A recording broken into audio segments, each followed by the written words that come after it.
남미의 거래선 출장을 갔는데 유럽 공급선에 문제가 생겨서 예정에 없던 남미로 갔다 남미에서 유럽까지 가서 유럽에서 다시 한국으로 오는 지구를 한 바퀴 도는 그런 출장들도 수차례 했었었고요.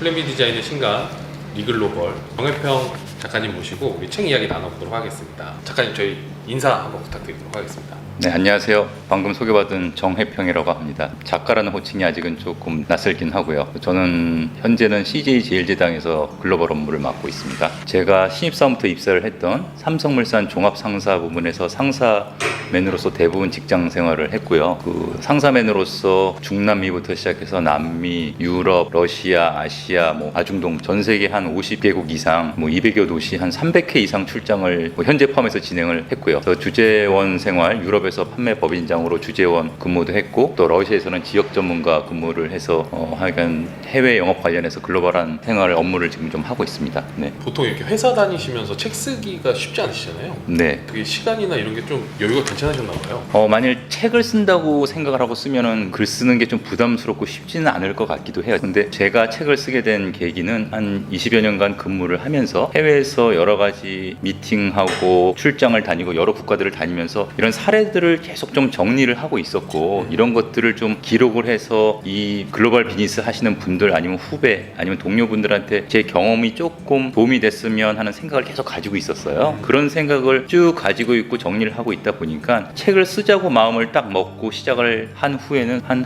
달 반 안에 A4 200페이지 정도의 그 초고를 다 마칠 수가 있었어요. 이거 주변에서 반응은 어떠세요? 이거 책 이번에 딱 나오고 나서 온라인 서점에서 지금 순위가 계속 올라가고 있잖아요. 네. 그래서 저희도 지금 깜짝 놀랄 때가 있는데 네. 주변에서 반응은 어떠세요?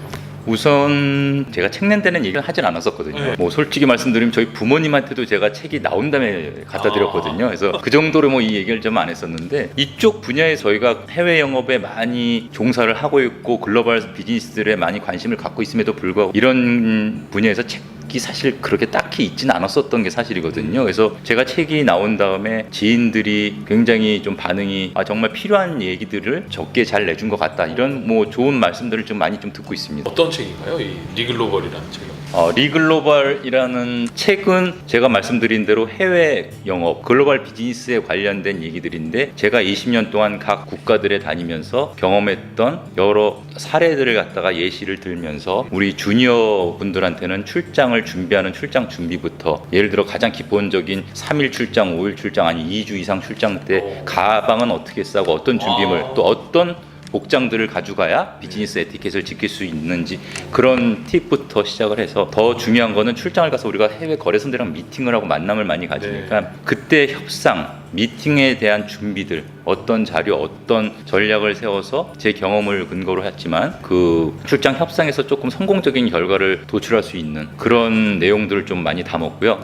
그 다음에 우리 또 중견 직장인들을 위해서는 그 해외 영업에 공직하시는 분들이 가장 큰 관심사 중에 하나는 해외 파견 근무일 수도 있거든요. 주재원 근무. 그래서 저는 이제 러시아에서 지역 전문가도 하고 유럽에서 주재원 근무도 했지만, 과연 한국에서 근무하던 거랑 또 여러분들이 생각하시는 그 직장인 해외 영업의 코시라고 그러는 주재원의 실제 생활은 또 굉장히 차이가 있거든요. 그래서 그 주재원의 준비, 가서 현지 적응, 현지 직원들과 어떻게 생활을 하고, 또 본사와는 그럼 과연 또 어떻게 다시 이런 관계를 설정해야 성공적인 주재 생활을 마치고 귀임을 해서 자기가 더 성장할 수 있는가라는 거에 대해서 제가 경험을 가지고 조금 조언을 드리고 싶어서 책에 담았고요. 해외 주재원으로 나갈 때 캐리어에 넣어야 되는 짐들이 있다고 말씀하셨는데, 출장 시에. 네네, 출장 시에. 네네. 필요한 필수품 이런 게 있나요? 비즈니스 출장을 가게 되면 크게 나누면 이제 일주일을 넘어가느냐 마느냐의 또 차이도 있고요. 왜냐면 그리고 가방도 기내 가방을 가져가느냐, 일주일이 넘어가면 조금 더 큰 가방을 가져가느냐, 그런 차이도 있고요. 단독 출장을 가는 경우냐, 아니면 내가 상사를 모시고 가는 경우냐. 상사를 모시고 가거나 아니면 또 손님을 모시고 갈 경우는 상사는 비즈니스 클래스를 타는 경우가 많고, 주니어들과 이런 분들은 이제 이코노미를 타는 경우가 많습니다. 예를 들어 상사 임원분들은 비즈니스 클래스를 타면 거기는 아무래도 이 짐 실 수 있는 칸이 크거든요. 그런데 자기 가방을 놓는 케이스가 많고, 근데 이 이코노미 클래스는 또 가방을 놓기가 굉장히 작은데 기내로 가져오지 않고 밖으로 붙였다. 그럴 경우에는 비행기가 현지에 도착을 해서 자기가 모시가는 상사분은 여유롭게 가방을 꺼내서 나가서 출국 입국 수속을 마치고 기다리시는데, 뒤따라 같이 출장을 수행하는 직원은 가방이 아직 아직도 안 나와서 빙빙 돌고 있다. 이렇게 되면 굉장히 좀 난처경우가 생기겠죠. 근데 그렇다고 짐을 안 가져갈 수 있는 건 아닌 그렇죠. 거고. 그러면 그 짐을 어떻게 가방에 효과적으로 싸느냐, 이제 이런 것들도 굉장히 좀 중요하거든요. 양복을 그럼 몇 벌을 도대체 가져가야 되는 거죠. 미팅이 몇 번이 있고 그럼 어떤 옷을 입어야 되고 어떻게 좀 깨끗한 모습을 보여야 되는, 이런 것들에 대한 좀 팁과 그런 경험을 좀 나누곤 했었죠. 수직적인 그런 문화인 건가요? 아니요, 그러지는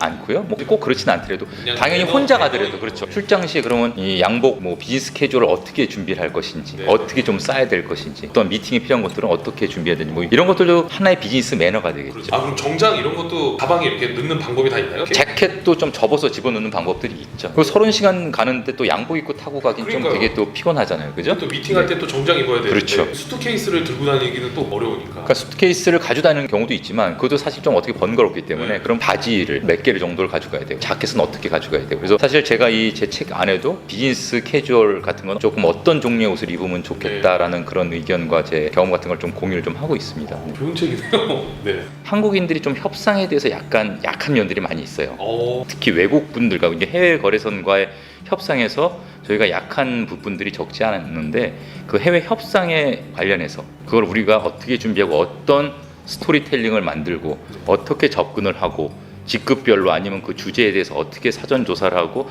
어떻게 협상을 좀 해야 우리가 자기가 원하는 소개 성과를 얻을 수 있나, 그런 거에 대해서 제가 좀 고민하고 계속 공유하고 싶었던 내용을 정리했습니다. 저는 그런 질문도 많이 받았어요. 과연 비행기를 몇 번을 타야 밀리언 마일러가 맞아요, 되냐? 맞아요. 응? 네네. 내가 얼만큼 도대체 타야 밀리언 네네. 마일러가 지구를 됩니까? 몇 바퀴 돌아야 밀리언 그렇죠. 마일러가 되느냐. 그래서 그 계산을 제가 뭐 책도 그렇지만 항상 좀 생각을 해봤었는데, 지구가 한 바퀴가 25,000마일이라고 하더라고요. 25,000 이요? 네, 그러니까 100만 마일, 밀리언 마일러라고 하면 뭐 예를 들어 이제 저는 네. 개인적으로는 100만 마일을 넘어서 지금 150만 마일 정도로 돼 있으니까 뭐 그러니까 제가 지구 한 60바퀴를 돌면서 오, 야. 이 해외 영업에 지금 종사를 하고 있다고 보면 될 것 같습니다.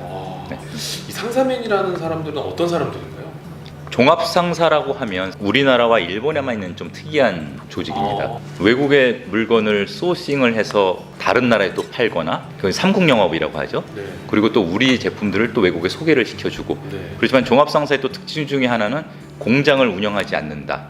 오. 그러니까 우리가 이제 자기 공장을 가지고 판매를 하는 거면 이제 네. 일반 무역이 될 수 있지만, 종합상사의 큰 특징 중에 하나는 자신들의 공장은 운영하지 않지만 해외 각국에 필요한 공급사와 수요자들의 이 비즈니스를 엮어주는, 플랫폼 비즈니스. 그렇죠.